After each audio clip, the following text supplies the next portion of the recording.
Hi, my name is Kathy, and I'm an administrative assistant and a Light Touch Delegate volunteer at Sinclair Community College. What's so special about the Light Touch Delegate program? The fact that anyone employed at Sinclair Community College, from groundskeepers to administrative assistants to faculty members, can volunteer to be part of the program.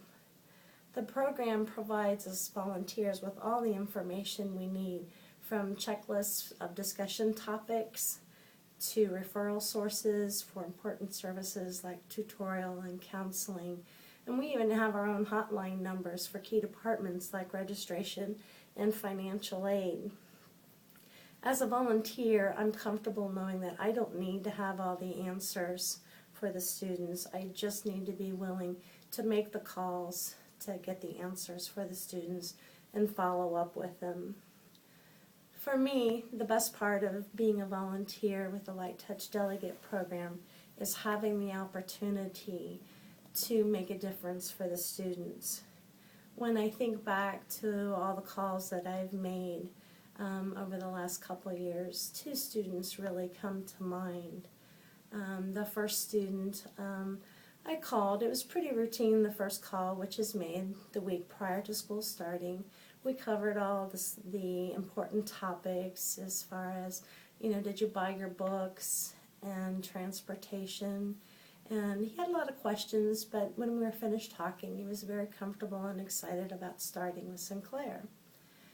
The week starting into the first week of college, I followed up with him again. And his classes were going well, he said, but his transportation fell through, and his grandmother was having to drive him to and from Sinclair every day, which is something she could do on a short-term basis but would not be able to do through the rest of the term. So he was afraid he was going to have to drop out. I told him to give me a couple hours, and I would call around to some of the community resources to see what I could find for him.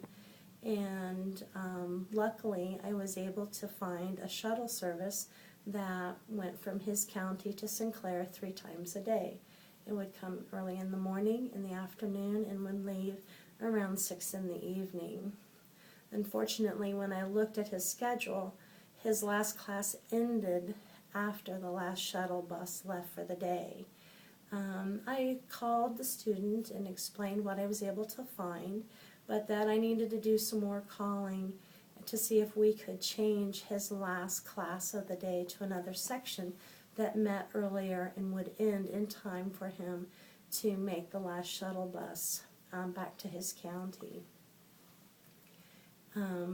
So I got off the phone with him, contacted his academic advisor, and worked with her and